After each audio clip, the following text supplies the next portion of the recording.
umaga mula sa Pag-asa Weather Forecasting Center. Narito nang lagay na ating panahon ngayong araw nga ng Lunes, January 20, 2025. Sa ating latest satellite images, makikita natin ang patuloy na pag-iral ng northeast monsoon o itong hanging amihan, partikular na sa northern and central Luzon. At ito ang magdadala ng maulap na kalangitan na may mahihinang pag-ulan, partikular na sa may bahagi ng eastern section ng northern and central Luzon. Ito yung area ng Cagayan Valley Region, gayon din sa Aurora at Quezon.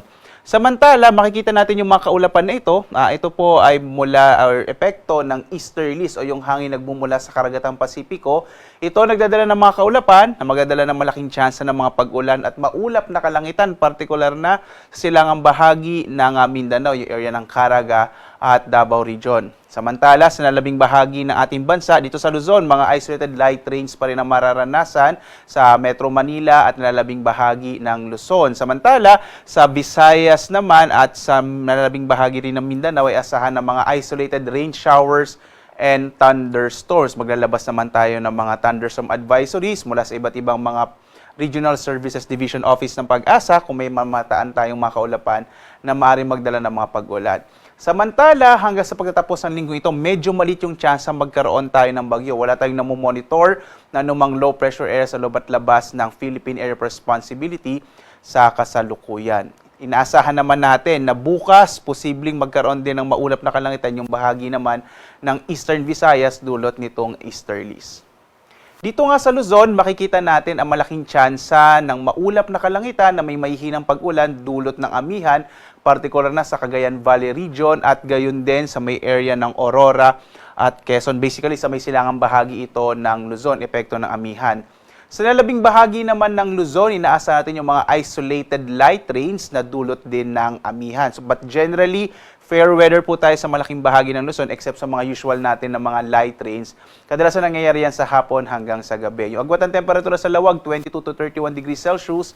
Sa Baguio hanggang 23 degrees Celsius. Mula 15 to 23 degrees Celsius. Sa Metro Manila, 24 to 30 degrees Celsius. Tuguegarao, 22 to 28 degrees Celsius. Sa Legazpi, 24 to 31 degrees Celsius. Habang sa Tagaytay, 20 to 28 degrees Celsius. Posible pa rin na bumaba yung mga temperatura natin hanggang sa buwan ng Pebrero kung saan patuloy nating mararamdaman ang epekto ng hanging amihan. Sa Palawan area naman, makikita natin ang mga isolated rain showers and thunderstorms. Ang agwat ng temperatura sa Calayan Islands, 25 to 31 degrees Celsius. Sa Puerto Princesa, 24 to 32 degrees Celsius. Sa Visayas naman, asahan din natin yung generally fair weather na may mga isolated o pulupulong pag-ulan, pagkidlat, pagkulog. Inaasa natin bukas, posible maging maulap sa may bahagi ng Eastern Visayas sa pag-iral ng easterlies. Agwat ng temperatura sa Iloilo, 25 to 32 degrees Celsius. Sa Cebu, 25 to 31 degrees Celsius. Sa Tacloban naman, 25 to 32 degrees Celsius.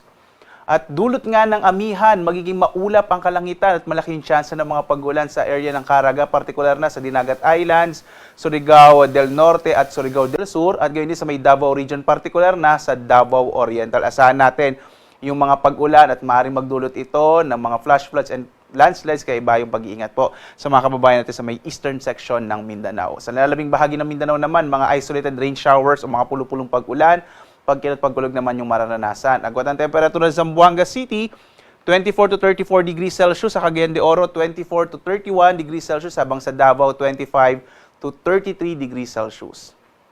Sa ngayon nga, wala tayong nakataas na gale warning sa anumang bahagi ng ating bansa. Bagamat mag-ingat kapag meron tayong mga thunderstorms na maaaring magpalakas ng alon ng karagatan.